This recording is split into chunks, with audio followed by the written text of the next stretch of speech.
Kalau seandainya dia hanya ketajaman itu dia nggak perfect, itu hancur. Saguru sa ilmu, ulah saling ngaganggu, mendingan ka dieu, kurangnya raratu. Assalamualaikum warahmatullahi wabarakatuh. Dulur-dulur Jawara Halal Indonesia dimanapun berada, jumpa kembali dengan host paling kasep, Kang Aden Kasep ya. Ini di sesi kedua masih bersama seorang yang mencintai ketajaman sejak muda, Bang Hakim Sidik, dan ada Kang Ganjar di sini bersama Kang Aden ya. Kita masuk sesi 2 di obrolan ringan ya, sambil ngopi nih kita Bang Hakim ya. Kita bismillahirrahmanirrahim. Kita ngopi dulu ya, ngopi ya. Bismillahirrahmanirrahim. Alhamdulillahirrahmanirrahim. Jadi tadi kita sudah bincang-bincang tentang bagaimana beliau sejak muda sudah mencintai ketajaman, dan juga apapun itu tajamnya, apa itu tajamnya, maka yang akan berbeda itu dirasa ya. Jadi kan kadang-kadang ada orang merasa, oh itu bagusnya yang ini, bagusnya yang itu. Ternyata itu juga artinya tidak bisa menjadi patokan ya, Bang Hakim ya. Ya kita lanjut obrolannya nih ya. Ini kita lanjut Bang Hakim. Siap. Ya. Ketajaman itu contohnya gini, ada beberapa para ahli pisau itu mengklasifikasikan tentang tajam gitu. Jadi ada yang tajam memang untuk sembelih. Ya, ada tajam untuk sembelih. Iya. Oke. Ada yang tajam untuk apa sih? Ngebacok misalkan. Ya, tebas ngebacok. gitu. Nebas ya, pohon ya, apa segala macam. Oke. Nah, mereka itu neliti nih. Dia itu kalau buat tajam buat kerja ya, atau golok utility lah kalau kita bilang, buat apa aja gitu. Beda, untuk ini beda. Untuk di kayu juga beda. Di luar sana ada beberapa buku ya sebetulnya. Teman saya di sini lupa, nanti saya suatu saat kita bahas tentang buku tersebut. Boleh tuh kita bahas di apa?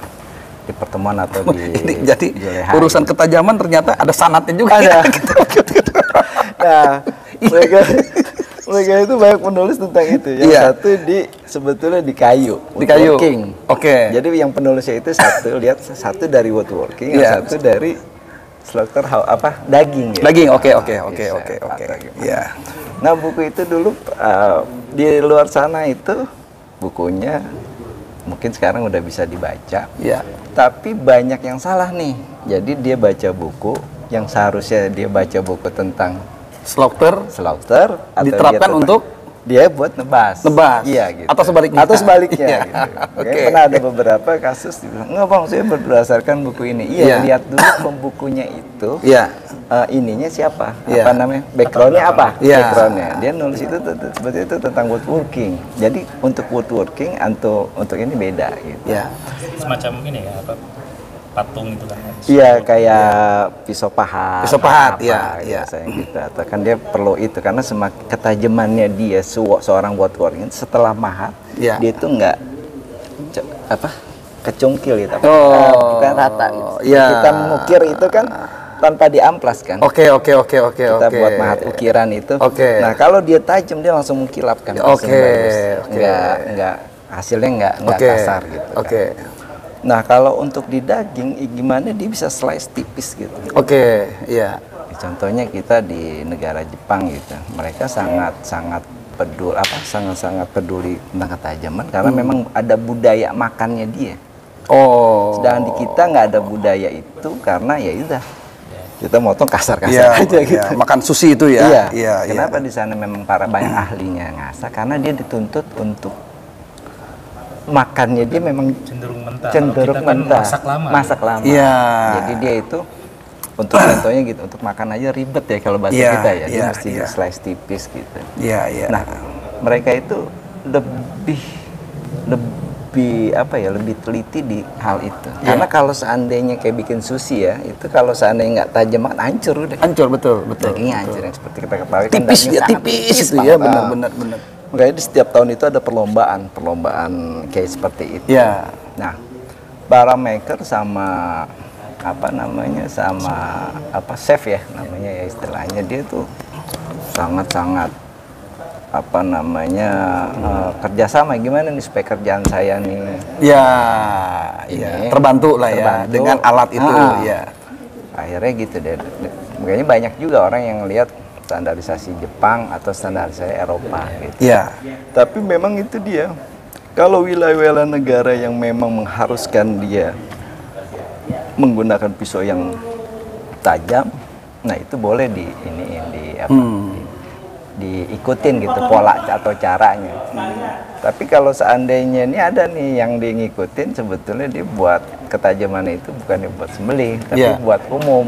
Oke. Jadi tajam umum ya. Umum. Nah contohnya gini ya, untuk nebas gitu. Iya. Iya. Dia itu ada tutorial misalnya untuk cara nebas. Nah dipakai buat sembelih, kurang tepat aja. Bisa ya bisa, tapi kurang tepat. Kalau di Jepang kan tuh ada ini tuh lomba pisau raut yang tipis banget sampai panjang kayak gitu. Oh, pisau ya. Jadi pisau ya. Tapi raut ya buat ngeraut itu ya. Oke. Jadi kayak kertas tipis panjang itu sepanjang-panjang mungkin yang menang kayaknya. Iya. Nah, itu dia. Dia itu sangat teliti gitu untuk proses sebuah ketajaman. Makanya batu-batu Jepang itu dia itu sangat concern untuk itu. Ada yang sampai grade tinggi sekali gitu. Malah ada yang grade sampai 10.000. Karena memang dia itu mau mengharuskan untuk itu. Karena kalau seandainya dia hanya ketajaman itu dia nggak perfect, itu hancur. Coba aja kita di rumah gitu nyerut, pasti ada putusnya. Gitu. Nah, bicara batu nih ya, kan Bang Hakim udah kenal ngasah jauh sebelum belajar di komunitas bareng gitu kan. Ada perbedaan nggak dengan teknik ngasah? Berarti tradisional kan dulu kan? Belajar dari pengalaman orang-orang tua. Apakah dulu itu hanya dengan satu batu jadi semua atau sebelumnya pun udah dengan beberapa grid batu?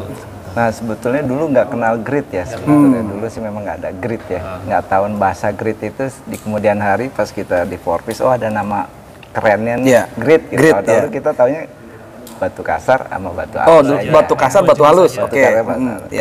Dan memang di dunia batu asa itu nggak ada, kalau di batu alam itu atau natural stone itu nggak ada grid sebetulnya. Jadi dia hanya fine, super fine. Fine, super fine. Oke. Jadi dulu hanya dua batu. Dua batu. Kalau ya. di dunia pisau kan ada kasar, sedang halus lah bahasa yang gampang dipahami oleh para sedulur gitu. Nah, di batu alamnya mereka itu memang luar biasa hasil batu alam mereka. Apakah kita punya? Kita punya juga, tapi permasalahannya kita nggak concern di situ. Jadi nggak ada, sang peneliti itu nggak sampai sejauh itu lah ya, udah cukup lo udah tajam gitu, bisa udah cukup gitu. Karena di Jepang itu tadi dia sangat concern dengan ketajaman karena memang budaya mereka kan. Makannya tiap hari pakai itu hari, ya. Akhirnya dia berpengaruh. Ngaruh nggak gitu? Ngasah ketika hanya dengan dua jenis batu dengan sekarang berarti kan ada beberapa grade kan kalau ngasah. Iya. Ngaruh. Nah, beda batu beda hasil. Beda batu beda hasil. Jadi ada natural stone, karakternya dia biasanya lebih, kalau bahasa kita memang lebih kayak apa sih, greges, lengket gitu. Kalau di batu-batu yang modern ini ada yang enggak, tergantung dari keluaran pabrik mana gitu. Jadi keluaran pabrikan mana biasanya itu. Nah, di batu itu sendiri itu pun udah diklasifikasikan biasanya kalau yang batu bagus. Nah, ini untuk general use atau spesial. General use itu yang untuk umum spesial gitu. Yang spesifik Contohnya yang di umum itu misalnya kalau ada tulisan general use berarti baja karbon, baja stainless bisa. Tapi ada batu-batu khusus yang memang dia untuk stainless. Only for stainless, untuk stainless. Bisa ke karbon, lebih enak.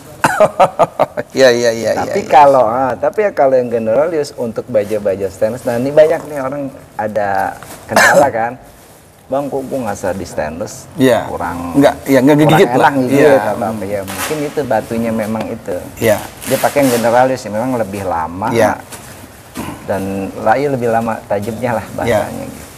Jadi sekarang udah dispesifikasikan dipilah-pilah nih kayak gitu.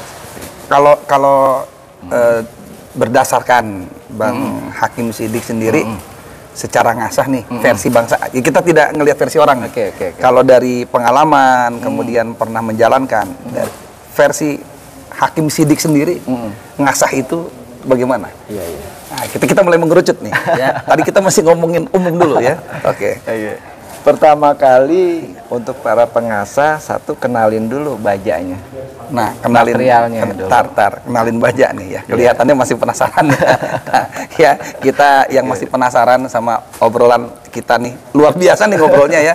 Tadi sampai bahasa Inggris segala kagak nyangke ini kita Bang Hakim ini ada apa? Ada woodworking, ada slouting. Waduh, macam-macam ya. Pasti masih penasaran ya. Kita nantikan di sesi 3. Ya, nanti ini spesial khusus kita akan coba angkat bagaimana gayanya HS ya, Hakim Sidik dalam hal mewujudkan kecintanya terhadap ketajaman. Masih di Jawara Halal Indonesia bersama Kang Aden Kasep, tapi jangan lupa ya di sabrek ya. Assalamualaikum warahmatullahi wabarakatuh. Ya, kita jumpa lagi di sesi kedua. Ya, assalamualaikum warahmatullahi wabarakatuh. Ulah saling ngaganggu, mendingan ka dieu urang nyara